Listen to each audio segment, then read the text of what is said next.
Welcome to Brave TV. It is Dr. Jason Dean. This is your source for health, freedom, and knowledge, and a returning guest that we have not had in a long time. Not because I was mad at him, just because of timing. Here he is. Oh, hold on. You're here. There you are. There you are. Hey. Fred Dashevsky. Good day, sir. So How are nice you? to see you. How are you? I'm doing great. How's the world? You know what? Like, literally just life gets away and you just you get busy and... Oh my goodness, yeah. Doesn't the time just go flying by? I love your studio. Your studio's looking better and better. And how is everything? How is the silver industry? Been doing remarkably well. We've certainly seen an awful lot of activity this year, more so than in most I can remember. And, I made a comment recently on another podcast about the number of these distractions that I call them that seem to pop up out of nowhere, things that seem to temporarily take, I think, people's mindset away from the bigger picture stuff. And we get focused on these short-term issues for a little while that become these weapons of mass distraction. So, we've had a couple pretty big ones this year, bank failures in March and debt ceiling issue that finally got resolved last week. And, it's been a really interesting year. It's interesting to say the least. But the debt ceiling, right? Let's just take, is it fixed? Is it really fixed? Well, let's talk about what it is. So, for those that are somewhat new or they've heard this but not really clear on what we're talking about, what the government has been doing is to try to set itself a debt limit. So this is a maximum amount the government affords itself legally to spend money it doesn't have. So it's a maximum amount of debt it can acquire. And it progressively keeps changing the amount because every time it hits the limit it has previously set for itself, it seems to butt up against it and has not resolved the problems it hoped it would resolve by the time it hit the limit, and they find themselves forced to raise the limit again and move forward. The other option is they hit that point of the debt ceiling and they don't resolve the problem or raise it. Well, then what happens is the government would literally go into a default. So, owing payments out to people that own bonds or making payments to people that get Social Security benefits, those things would have to come to an end because the government has hit its debt limit. This is sort of like an individual person trying to set themselves a personal budget, right? And saying, we're spending a lot of money and we want to at least set ourselves some sort of mindset that we don't want to go any further into debt than this. And when the government does this, it has to legally get authorization from Congress to raise the limit. And every time we get to this point where these limits are at their point, it becomes a political battle between the Republicans and Democrats about what is going to be acceptable in order for them to agree to raise the debt limit, because Congress has to agree as a whole to do this. That means both parties have to come together. And what happens is this negotiation begins. One party says, well, we'll okay the debt ceiling rise if you give us X, Y, and Z. And then the other party comes back and says, no, we want to see this happen before we agree. And if they don't get together, it becomes kind of a kabuki theater thing where they battle each other as if they're not going to agree. And this time, let me tell you how close this got to disaster. The credit rating agencies, which rate the U.S. dollar, actually announced publicly they were about to downgrade the U.S. dollar from AAA down to AA. And that would have been the first time that would have happened since 2011. It would have been disastrous for the U.S. dollar in current circumstances had they done that. The day after they made that statement, they were about to do it, magically, the two parties came together and came up with an agreement to raise the debt limit by another $1 trillion, which pretty much pushes us back, maybe through October, and then we're going to hit this whole thing again. It's really just a lot of nonsense. But this pushes did you say this pushes it to October? Yeah, it buys us a little bit of time, but not a lot. I mean, $1 trillion doesn't last long anymore. And, we'll have to do some maneuvering by then to have the finances continue to be structured so that the government can continue to pay its debts. Since February, Janet Yellen has been instituting emergency measures to make sure the government can keep writing the checks it has to write. But, this is a serious problem because if the U.S. government doesn't raise the debt limit and begins to default on its obligations, think about the kind of domino cascading effect, right? So you're a bondholder and the government turns around and says, well, guess what? We don't have the money to pay you the interest that you're owed, or a Social Security recipient is told that they're not going to get their check because the government's out of money, or the government pension accounts that are funded by the U.S. government don't get the money that they're supposed to, which was what was happening since January. So the unfunded liability problem continued to escalate. And had we, again, not come to a resolution and there had been a downgrade of the U.S. dollar by the credit rating agencies around the world, we would have seen the dollar just implode dramatically. Gold and silver prices would have responded by jumping up quite a bit. And we would have had an overall reaction around the world of everybody that holds U.S. government debt to start becoming, leery about whether they were going to get something that was going to be paid. How viable was the person that they're holding this debt from in their ability to make good on their payments?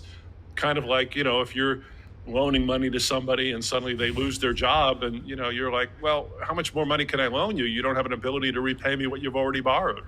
So this is really a fiscal issue that is prevailing in the U.S., and it has gone on for decade after decade after decade. In 2019, we were at $22 trillion in this debt obligation. And as of now, we've raised it from 31.6. We've just added another trillion.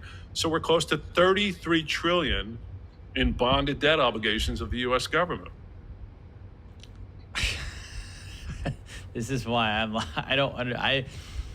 it should have folded a long time ago, according to my logic and common sense. But hey, that's just my logic and common sense. So they get this passed, but now we're going to run into this thing again in October. Yeah, or maybe shortly thereafter. So all they've done is bought themselves a little bit of time. They've just kicked the can a little bit farther down the road. They've come to a couple of agreements. What they've done is they said, okay, we're going to make it a little bit harder for people to get welfare, to get those checks if they don't show evidence of going out and looking for employment. They try to reduce some of the expenditures that go out and try to make some conciliatory agreements to try to make the situation a little better. But the reality is the government is bleeding money and it is spending so much more than it's taking in. It has no real way of managing the problem. Here's the weird part. Decades ago, if you go back to, let's say, the Reagan administration and move forward from there were still opportunities for the government to say, we could either cut government spending or raise revenue. That means, of course, raising taxes, which is not very politically popular, but it is a process to, you have a debt, you either have to cut your spending or raise your income. And those two things, have to work. So if the government somehow were able to cut its spending enough or raise taxes enough, it might have been able to cut down on this problem. But they didn't resolve it during the Reagan administration. And then it went forward with every subsequent president. They continue to spend more and more money than they were bringing in. So the problem never got resolved. So we went from 2019, where we had 22 trillion, to now in 2023, where we have 33 trillion. And by the way, there's other obligations that the federal government has beyond what we call the bonded debt. So this 33 trillion, that only refers to debt in the form of U.S. treasuries and bonds and securities that are already outstanding. But the government has other obligations. For example, we have funds that are supposed to be held in trust for things like welfare and Social Security. And if we add those up, there's about $77 trillion in what they refer to as unfunded liabilities of the U.S. government. Right. These are obligations the government has, it doesn't have the money for. It doesn't count this as part of the government debt because the way the government views it is it's not due tomorrow. Right. It may be due over the next few years. So we're going to worry about that later. So if we add the 77 trillion in unfunded liabilities that already exist, add that to the 33 trillion in the bonded debt, we've now crossed $100 trillion in total government liabilities that they have to come up with funds for within, let's say, the next 7 to 10 years. There's simply no way to do this by lowering government spending or raising taxes. You can't raise taxes enough on everybody, even the wealthiest people, and everybody in America and reduce government spending enough to ever deal with something this large. There's only one option left. It's to print the money. Well, there's other options. It's just they won't. Default. They won't. We could default. We could go Sure. back to. We could go back to a sound money standard. We could. Wouldn't that be We could nice? drill some damn oil. Yeah. So look what happened in Europe, for example. So France had the same problem, right? They had an unfunded liability for the retirement account in France. And what they did is they turned around to the people and said, well, here's what we're going to do. Your retirement age just went up 2 more years. So where you were legally able to withdraw your retirement accounts, we now have to wait 2 more years before you can do that. Imagine if you told the American public, you're 1 month away from retirement, and suddenly the government comes back and says, well, I know you were planning on taking your retirement money out because you now have hit that age where we promised that you could start withdrawing. But guess what? We have to kick that down another couple of years. You have to work 2 more years because we simply don't have the money to pay you. And we have no other option but to sort of ask you to wait to hopefully give us a chance in the next couple of years to bring in enough money. Maybe then we'll be able to pay you. And they're so fiscally responsible that you even the 2 years is you're pretty confident with 2 years that they can pull it off. Like,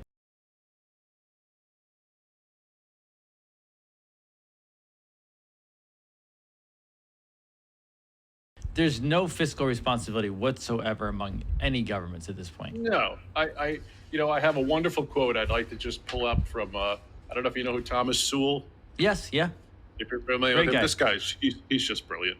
But anyway, there's some authors I find really fascinating. Yeah, he's So he had this fantastic. quote: "It's hard to imagine a more stupid or more dangerous way of making decisions than by putting those decisions in the hands of people who pay no price for being wrong."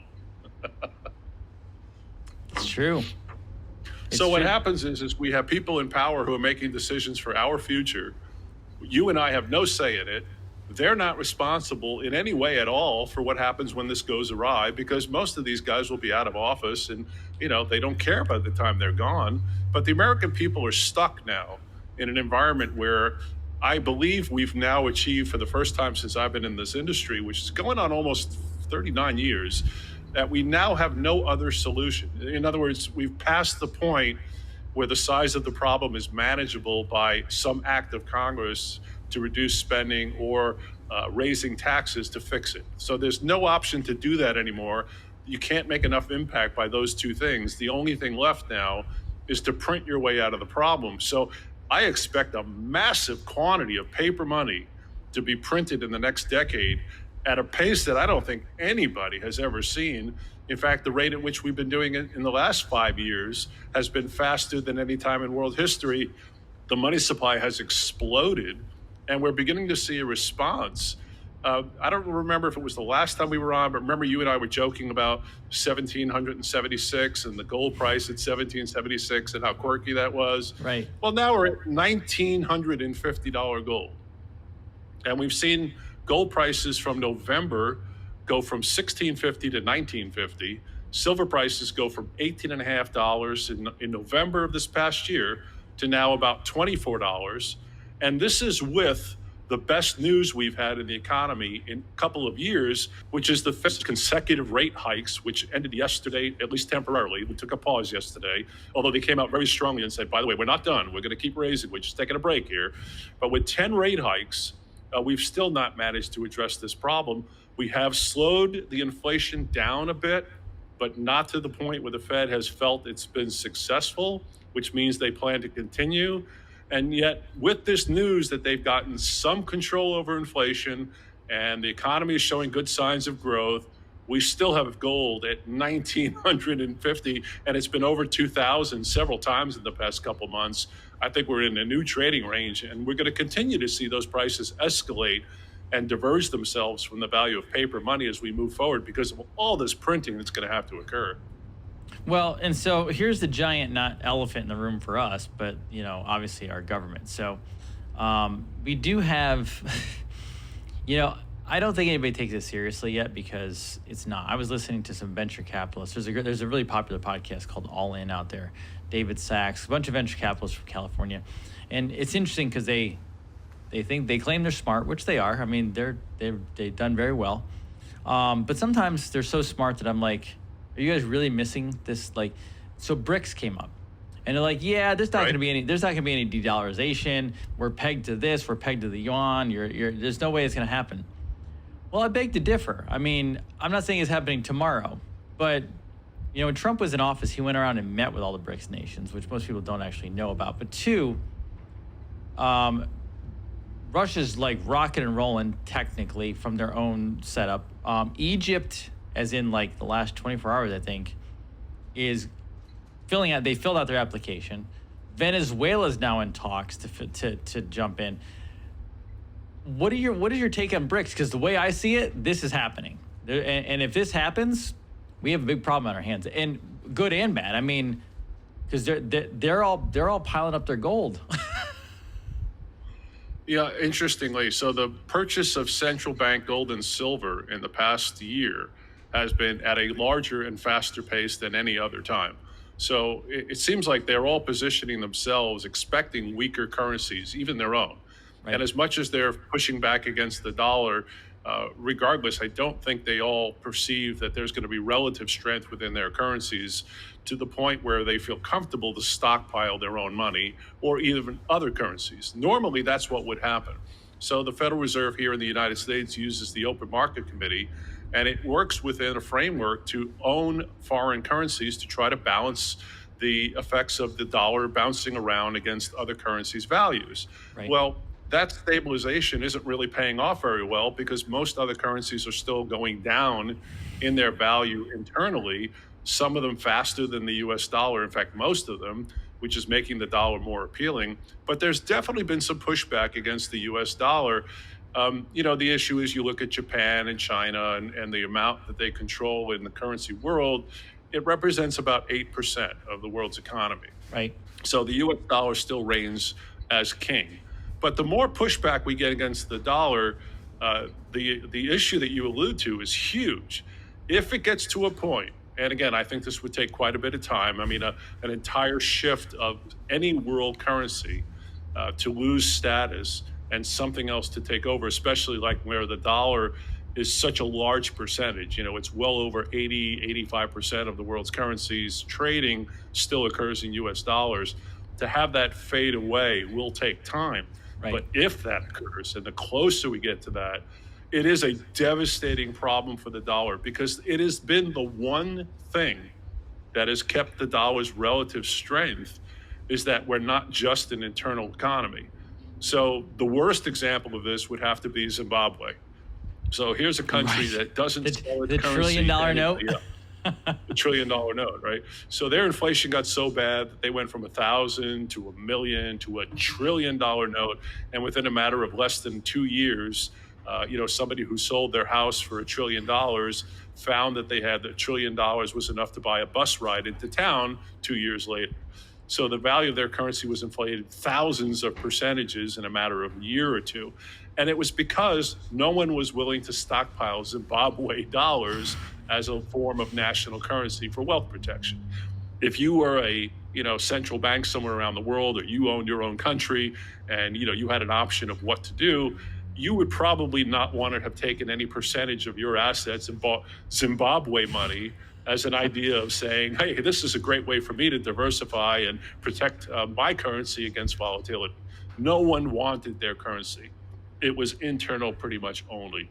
Now, the U.S. has this vast advantage in that every central bank in the world holds some U.S. dollars. And because we've strong-armed countries to force them to do this, by virtue of things like Bretton Woods that we've talked about before, where we obligated countries after World War II to utilize U.S. dollars to buy oil and gold and denominated the currencies of the world with U.S. dollars as the source, we have created an environment where there is demand for our currency outside the U.S. And that support has allowed us to get away with a lot of nonsense that otherwise would have devastated our economy. Yeah. If that is shaken, if that status is cracked, well, then it's almost game over. I mean, the value of the U.S. dollar would absolutely implode. And relatively speaking, we would begin to feel the inflation problems that these other countries that can't sell their currencies around the world have already experienced. I mean, even Europe which is really stable relative to, let's say, the third world nations or even a lot of the BRICS countries, they have 10% inflation. They have a massive problem there. And, we're getting away with a lot in the US. And I think people got spoiled by the 2 years since COVID of having, zero interest rates from the Fed. I mean, do you remember that people were getting mortgages for Oh, less yeah. than 4%? And those that were smart locked up 30-year mortgages at 4%. I And bought a house. now, I bought a house 2 years ago. We locked in early before everything hit the fan. well, that was brilliant. So I bet you the rates have about doubled They are. since then. If you would do the same purchase now, you probably would pay almost twice as much on that interest payment, which is dramatically going to change the mortgage amount on a monthly basis and prices people out. So the Fed has effectively killed the real estate market, at least temporarily. And all of the efforts that they've made to fight off the inflation problem haven't exactly worked. They've slowed it down, but they're not done yet. So we still have a running problem. But again, fortunately for the US, we do have demand for the dollar around the world. Again, I really worry about if that status were not there, or even not as strong as it is now. That is the only remaining strength to the US dollar. And without that, we're going to begin to feel inflation at much faster paces. And I don't think the public's really prepared for it. Public's not prepared for it at all. So here's my follow-up to that. Let's say worst case scenario that they start de-dollarizing and we have a problem on our hands. Is America's way of survival at that point simply just producing and nationalizing, where we start creating our own energy, et cetera, and building? I mean, because I think majority Americans have no clue what's coming. They're not planning. They're not, and it's not because they don't necessarily want. They just don't know because they're watching mainstream news. They're being told everything's fine, et cetera, et cetera, et cetera. Sure. So how does America survive in this upcoming new world? Because something's going to happen at some point. I mean, the BRICS nations aren't going to just play around. They're not going to just be like, oh, well, we changed our mind. So how does America, in a way, reset ourselves when we're sitting on so much debt, but yet we're going to have to survive changing times? Well, there's two things to look at. One is America as a country. The other is the American public. Correct. So let me start with the latter first. Individually, people can do something about protecting their wealth. Don't denominate too much of your assets in these forms of paper money without some wealth protection. And that has to be in sound money. It has to be in something that is stable, that retains value regardless of what happens to the value of paper. Because the way I look at it is we cannot control whatever is going to happen with the paper side of the economy. We can't stop Congress from spending money it doesn't have. We can't eliminate the existing amount of debt. It cannot disappear by itself, and there's no political solution anymore except, again, the only option we have is to print money. Understanding that, the public should be aware enough, even with all the, intermediate distractions that we're all faced with, with the news media and all the nonsense. And again, I jokingly refer to those as weapons of mass distraction. Somebody has utilized that term before me. I didn't create it, but it is the things that take us away from paying attention. So, think about how extensive the banking crisis looked in March and April. I mean, we had the third largest bank failure in U.S. history. Right. And, people were panicking for a while about whether this was a systemic problem and whether this was going to spread across the United States. Came out of the banking system after Silicon Valley went under. But what they didn't count on was a sudden loss of confidence and people pulling up their iPhones and swiping out their bank account money that, hundreds of billions of dollars came out of SVB in a matter of days. No bank had ever experienced that because nobody ever had the ability to do that before. You used to have to walk into your bank and sit before your bank teller and say, I'd like to withdraw all my money out of my checking account or savings account. Now you can just pick up your phone and just, hit a couple of clicks and boom, the money comes out, right? So the banks got whacked with this withdrawal and they were certainly not prepared for it. But it just goes to show how rapidly the psychology can shift. And that's dangerous. When we're running a system where so much of the value of our money is not based on fundamentals, but on psychology, that's dangerous.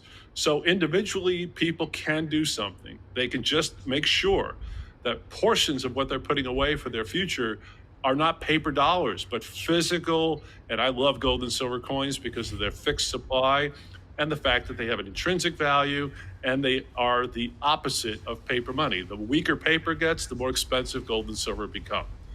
Now, as a country, we would have to have a completely different economic environment because we're still big importers. We're buying all the goods and services from outside countries, and that means we really do have an obligation and a relationship that we have to sustain with these foreign nations, because otherwise we won't have the food supplies that we need or all the goods and services that we have to import. So we have to have a system in place to where, you know, the U.S. would be able to sustain itself. If these other nations move more away from the U.S. dollar, we would become a lot more obligated to the strength of these other countries and their willingness to work with us the more that the dollar weakens. So these are very dangerous potential problems that we have to deal with. And I am concerned about this as a country, that we really don't have a plan for what would happen if what you're suggesting does actually begin to become more and more of a reality. In an environment where the US dollar is no longer the world's reserve currency, I don't know that we could sustain ourselves. We're going to begin to very quickly look like a third world country. And that is not good for anybody who lives in the United States.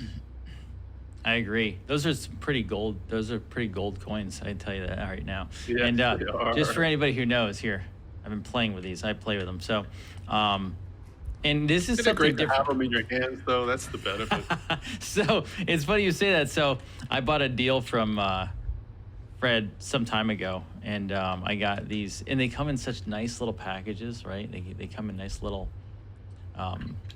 These Graded were and certified holders. Yeah. Yeah, so I know that they're real.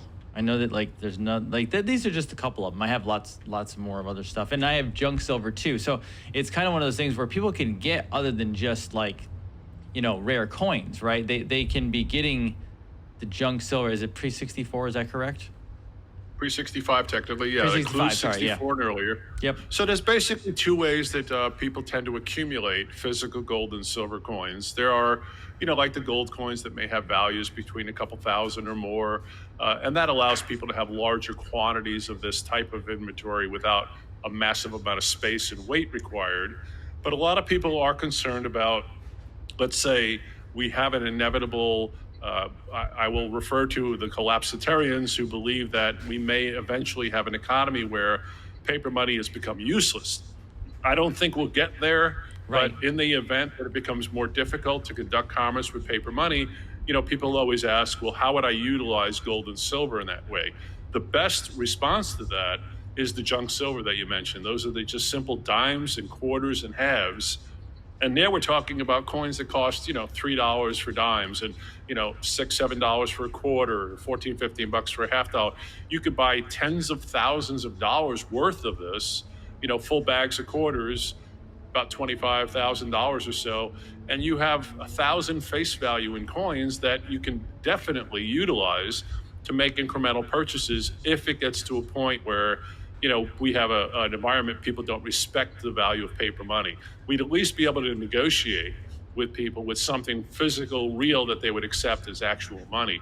And when I look at the purchasing power of those old silver coins, it's the most common product in the industry, and yet they perpetually keep going up in value because demand is now growing and growing, and they can't go back to the 1960s to produce any more of it. So whatever is left in the world now, you know, we're dealing with the entire fixed supply that remains out there is it forever. There will be generations of Americans who will never be able to get gold or silver coins like we can get today because the supplies will be diminished.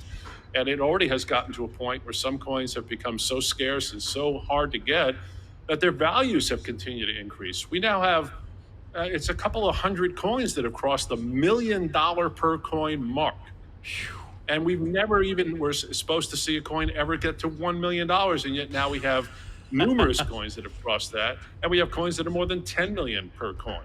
And they continue to escalate in value because people are storing wealth.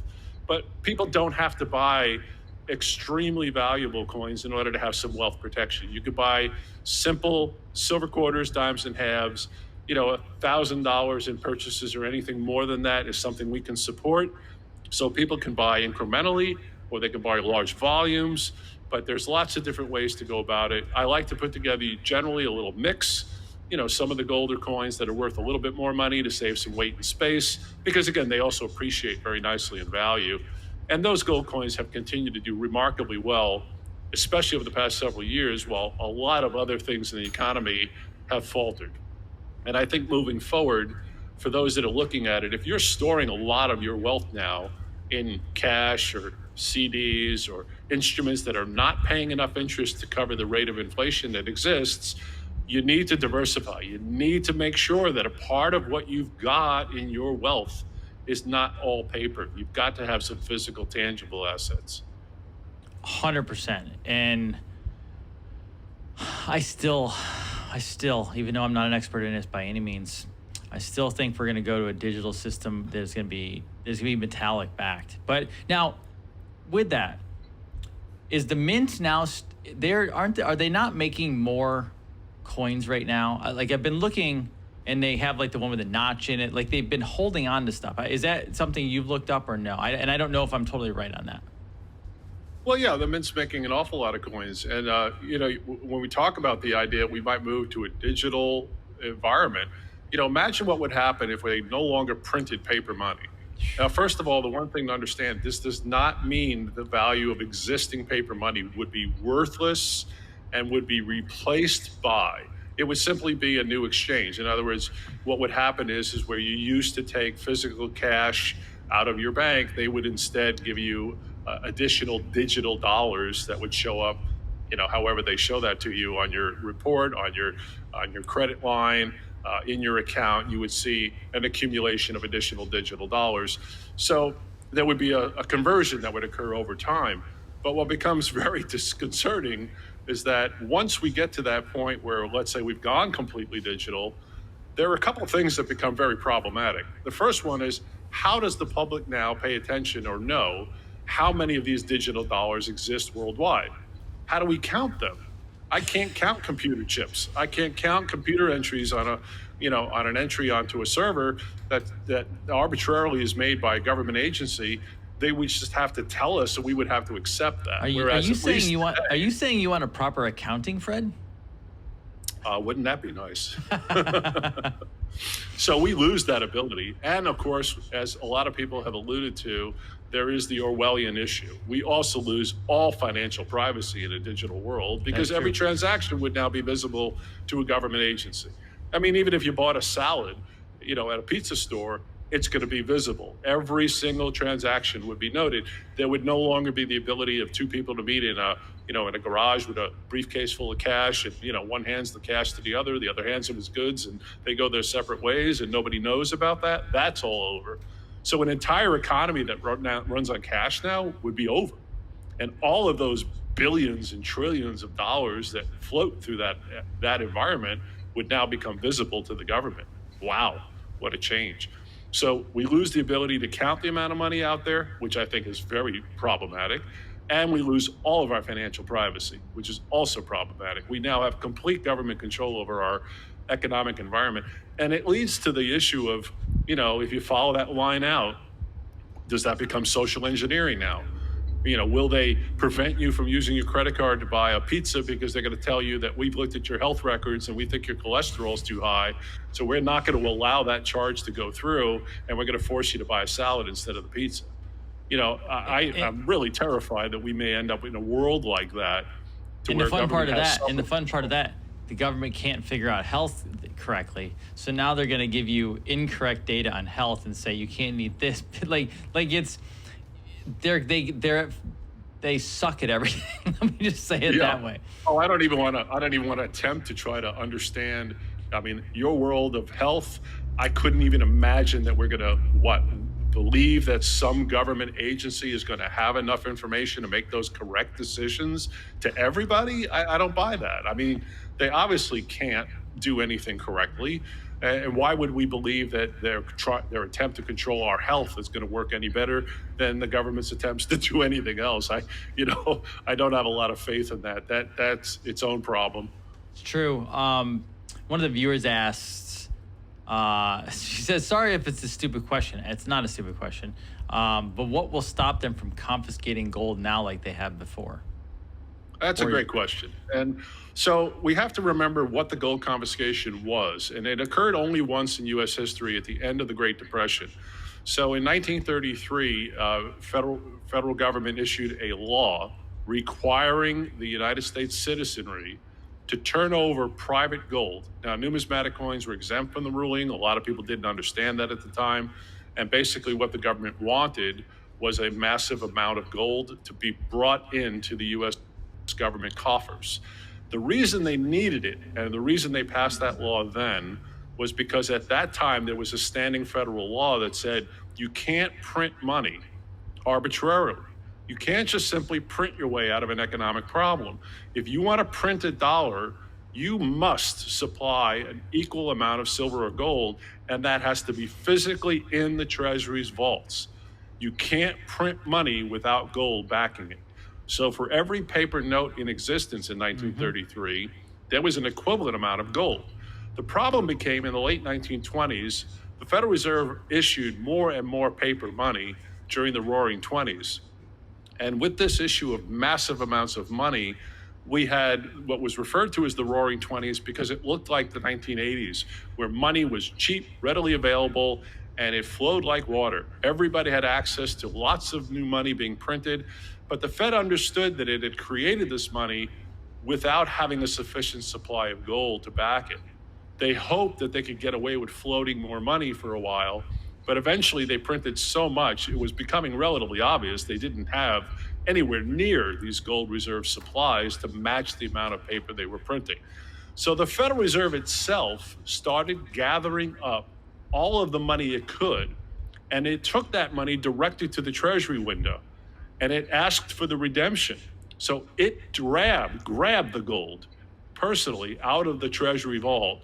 Now, when a $20 bill that said payable to the bearer on demand, $20 in gold coin, was presented, and the $20 gold coin that you have in your hand there was given to that person, that $20 bill that was turned in was then destroyed. It was ripped up and burnt and destroyed. The rationale was they didn't want the same bill to repeatedly becoming redeemed over and over again. So there was a complete depletion of money within a few years as all this money was being destroyed and the vaults were being depleted. So by 1933, the Federal Reserve had pulled so much gold out of the Treasury vaults that the rest of the public who were trying to redeem their money for gold were finding it hard. And the government faced the issue and said, okay, we now have a depression that's been going on for 6 or 7 years. Almost 30% of the American public were out of work. The menial jobs that were available were horrific at best. It was very hard to get any kind of employment, and the employees barely had enough cash to actually pay employees because of this destruction of money. So we had what was called the Depression, which is a literal absence of cash. It's not just a bad economy. It technically means that we literally just wasn't enough money physically around because of all the destruction. So with that, the government turned to the public and they said, okay, we can resolve the Great Depression problem. We can actually bring the economy back. We can help get people back to work. And here's what it's going to take. We're going to have to require that you as Americans give us your private gold so that we can put this gold back into the Treasury vault. That would allow us to print more money to get us out of the depressionary problem. And of course, in 1933, the public was much more likely to accept the government's asking them to do that. I mean, not really asking them. Not anymore. Law. They didn't have a choice, right? And they went with it because people had been in this depressionary period economically now for years, and they were hoping for any solution. So, when the offer was, okay, we can fix the problem, here's what it's going to require, the public went with it. So the public turned over its private gold, replenished the Treasury vault. The Treasury was able to then create the additional money it needed, and the resolving problem was solved. So we ended up getting past the Great Depression by creating all this additional money. But that's where the gold recall came in. So at that point, what the change was no longer could the public take that $20 gold-backed note and actually ask for the gold anymore physically. They were given a promise at that point that the government would sustain the reserve and keep that gold reserve, but you couldn't ask for it. You just had to trust them that they would maintain the reserve. And of course, it didn't take too long before they created more money than they had gold reserves, and the inflation began by the 1930s that continued very slowly up through the decades. The likelihood now in 2023, first of all, that the public would go for any kind of gold recall, as likely as they would have back in 1933, I just don't think that the public would accept that notion so readily. There would be a lot of pushback. So it would be much more difficult for the government to try to institute one of those again. But also, they don't have to anymore. There is no longer the rationale for needing your gold as a public citizen to replace, because the Treasury needs it to print money. We don't have a gold standard anymore. Since 1971, we've removed that requirement of linking a quantity of gold to the amount of paper we print. And we've given the government the reality of saying, and the legal authority to print any amount of money they want without gold or silver reserves backing it. And we just accept that as the notion now. So the rationale for them to say we need gold before we can fix the economic problem, it doesn't exist. So I think the whole premise of a gold recall is pretty much off the table. Yeah, and Americans aren't trusting. I should say conservative-ish or constitutional Americans definitely are not trusting the system at all anymore. So I think they're going to have problems. I think our government's screwed in a way, because they're just like no one's listening anymore. COVID really screwed them over. I just can't even imagine what it would look like if the government came out tomorrow and said, hey, guess what? Jason, you own gold. We need your gold in order to fix the economy. So, bring your gold to the closest government agency in your neighborhood, and, we'll issue you a paper note again. It was lost in a boating accident. Yeah. Just like they're not going to give up the guns. It would be a little more problematic in the modern era. But again, most importantly, the pretense, the rationale for needing to do that no longer exists. So I put the likelihood of a government recall of gold at very close to zero going forward. Got it. Well, I thank you for your information today. I'll have you come back in probably a couple weeks. Any specials, any sales, anything going on at U.S. Coin Capital? Always try to put together a few things for the listening audience. So what I bought recently, and I've been trying to take advantage of all these little dips in gold and silver when they occur, because they're fewer and farther between these days. We just don't get as many as we used to. And again, for those that are listening, if you haven't done this before, just please protect your wealth. Make sure you have some minimal wealth protection in your assets. Carry a portion of your long-term wealth in something not paper. But I do have a group of the $20 gold pieces. Actually was able to find the MS65 grade, which are a little more elusive because they're very high quality coins, which are now running at a purchase price at $29.95. And I put together a little package of those plus 10 of the piece silver dollars. These were the last regular silver dollars issued between 1921 and 1935, when the production of silver dollars ended. We talk about pre-65, and that's for the dimes and the quarters and halves. But actually, when it comes to silver dollars, the mintage ended in 1935. Before World War II, we had already stopped producing silver dollars. And the last silver dollars produced were known as peace dollars, which came out after 1921, commemorating the end of World War I. And I've got groupings of those in MS64. We put together 10 of them. They're $90 a piece, so it's $900 for 10 coins. And if we package that together with the $20 gold coin at $29.95, that's $38.95 for the $20 gold piece in MS64 and 10 peace dollars in the $20 gold coin in MS65 and the 10 peace dollars in MS64. So if I'm speaking Greek to people, all I mean here is these are mint condition examples. They're not just circulated coins. They've been independently graded by a third party. They look exactly like the ones you're holding, sealed in those tamper-proof holders to guarantee both the authenticity and condition. And the high quality coins like this tend to appreciate a little more rapidly than the metal price itself. So they're a great way for people to invest. And you can sell them, one coin at a time or the whole package all at once. So it's a great way for people to go. But given the current environment, and we could probably talk for another hour, but I think people get this, the fundamental flaw exists right now in the ability of our government to print any amount of money it needs with nothing backing that money. And Right. that is a bad problem for those people that don't have that ability. I mean, if you and I could print our own money when we ran out, well, then we'd have a level playing field. But we can't do that. We have to labor or invest to earn the money that we have. Or for those people that are retired, they have to secure the value of the money they already earned. And the only way to do that is diversification. Make sure a portion of what you're putting away is not tied to these progressively weaker paper notes. Absolutely, 100%. Good deal. I love it, everybody. Give Fred a call. So let me bring the site up real quick just to show you so that you can actually give him a call. It is 800-878-2646 or uscoincapital.com. Capital is CAPITOL, Like the building. like the building.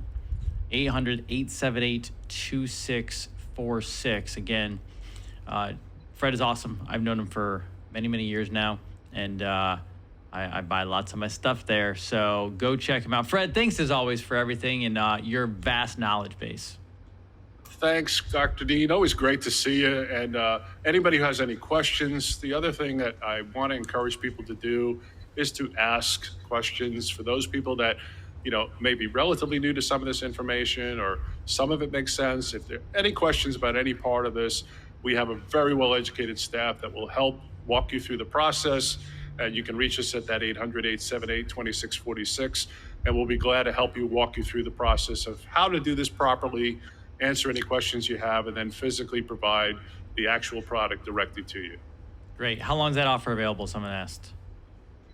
Until supplies run out, which is the only thing I cannot control. We have been burning through inventory more rapidly than any time since I've started in this business.